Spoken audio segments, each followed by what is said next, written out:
কলকাতার ময়দান, যাকে বলা হয় কলকাতার ফুসফুস, প্রচুর গাছ, অনেক অনেক অক্সিজেন।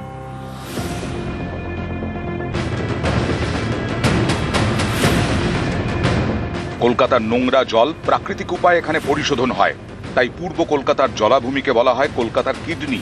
প্রতিদিন প্রায় 90 কোটি লিটার জল পরিশোধন করে। জাতীয় পরিবেশ আদালতের নির্ধারিত রেট অনুযায়ী 90 কোটি লিটার জল পরিশোধনে খরচ প্রায় 1600 কোটি টাকা। কিন্তু কলকাতায় এই পরিশোধন হয় প্রাকৃতিকভাবে, তাই 1 পয়সাও খরচ হয় না।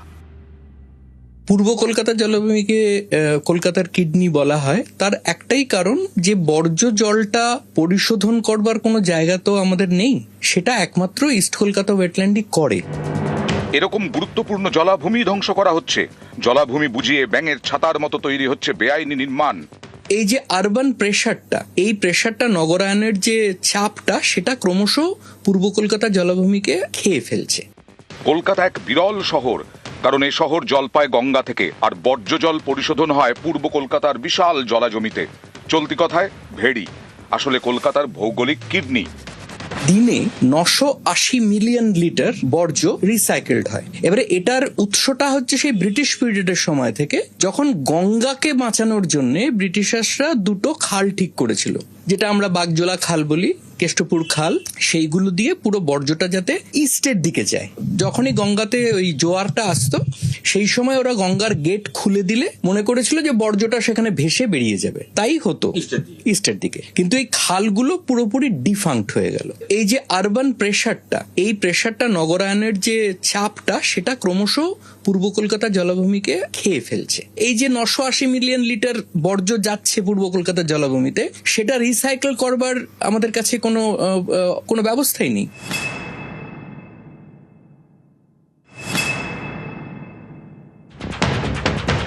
কলকাতার বর্জ্য জলকে সূর্যের আলোর অতিবেগুনি রশ্মির সাহায্যে খাদ্য হিসেবে ব্যবহার করে শৈবাল ও মাছেরা।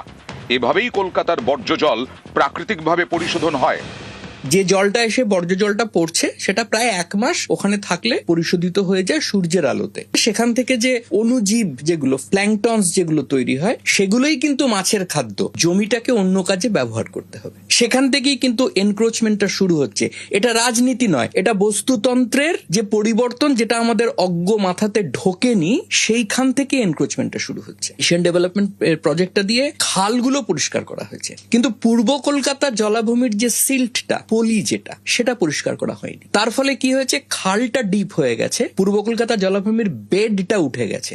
তাহলে তো ন্যাচারালি ওয়েটল্যান্ড যেটা, সেটা তো শুকনো হয়ে যাবে, এবং তাই ঘটছে। তাই দিনের পর দিন খুব দ্রুততার সঙ্গে শেষ হচ্ছে কলকাতার কিডনি। বিশেষজ্ঞরা বলছেন আর মাত্র 5 থেকে 7 বছর, তারপর এই কিডনি ইস্ট ক্যালকাটা ওয়েটল্যান্ড আর থাকবে না। বাড়বে দূষণ, বাড়বে গরম, অতিরিক্ত জল কোথায় যাবে? শহরের বজ্র পদার্থ কোথায় গিয়ে পড়বে? প্রাকৃতিক নিয়মেই এই ইস্ট ক্যালকাটার জলাভূমিতে বজ্র পদার্থগুলো রিসাইকেল হয়। সেটা বন্ধ হয়ে গেলে প্রকৃতির ভারসাম্য নষ্ট হবে। তাই রাজনীতির জায়গায় থাকুক, সচেতনতা ফিরুক মানুষের, বেঁচে উঠুক কলকাতার কিডনি। কারণ কিডনি সুস্থ না থাকলে মানুষ থাকবে কি করে সুস্থ?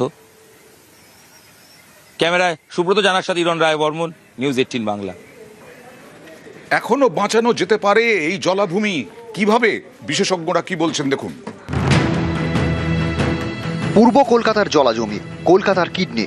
মহানগরের নোংরা জল প্রাকৃতিকভাবে পরিশোধন করে দেয়। এই জলাজমি এখন বিপদের মুখে। দিনের দিন জবরদখল, জলাজমি বুঝিয়ে ব্যাঙের ছাতার মতো বেআইনি নির্মাণ। এদিকেও জলাভূমি ছিল? এই তো, হ্যাঁ, পুরো হ্যাঁ, এই যে কারখানা, হ্যাঁ, সব জলা তো ভেড়ি ছিল, জলা। তারপর আস্তে আস্তে সব তুলে দেওয়া, সব এখন ভরাট হয়। পরিবেশবিদদের আশঙ্কা, এভাবে চলতে থাকলে পূর্ব কলকাতার জলাজমির বাস্তুতন্ত্র নষ্ট হয়ে যাবে। কলকাতার বর্জ্য জল আর পরিশোধন করা যাবে না। প্রচুর কার্বন এবং মিথেন গ্যাস বেরোবে। কলকাতায় গরম আরও বাড়বে।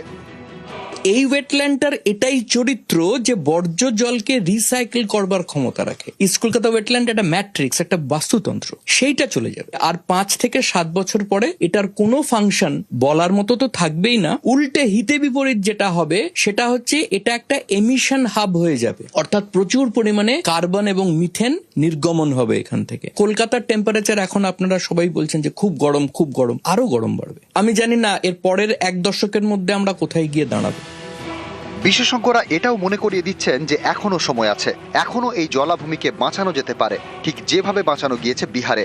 বিহারের জামুই জেলায় রয়েছে বিশাল জলাজমি, প্রায় 1100 হেক্টর এলাকা জুড়ে।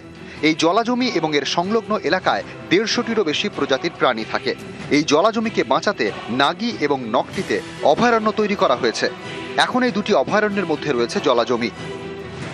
বিহারের মতন জায়গাতে গত 5 বছরে 6টা রামসার সাইট হয়েছে, বাড়ছে, এবং তারা কিন্তু প্রত্যেকটা রামসার সাইটকে যাতে সুপরিকল্পিতভাবে গুছিয়ে রাখা যায় তার ব্যবস্থাপনায় নজর দিচ্ছেন। এখনো যদি আমরা কার্বন ফাইন্যান্স, যে একটা জলাভূমির কার্বন নির্গমন যেমন সে আটকাতে পারে তেমনি সে নির্গমন করতেও পারে, এই আটকানোর যেটাকে কার্বন সিকুয়েস্ট্রেশন বলা হয়, সেইটাকে যদি আমরা বাড়াতে পারি তাহলে তো বিদেশ থেকে প্রচুর টাকা ফান্ডিং হতে পারে এখানে। এবং বায়োডাইভার্সিটি ক্রেডিট মেকানিজম যেটা এখন শুরু হয়েছে, সেখান থেকেও রাজ্য সরকার প্রচুর ফান্ড পেতে পারে। এই ফান্ডগুলোকে যদি কাজে লাগানো যায় তাহলে মনে হয় যে এখনো কিছুটা হয়তো কিছু করা যেতেও পারে। ক্যামেরায় সুব্রত জানার সঙ্গে ইরণ রায় বর্মন, নিউজ 18 বাংলা।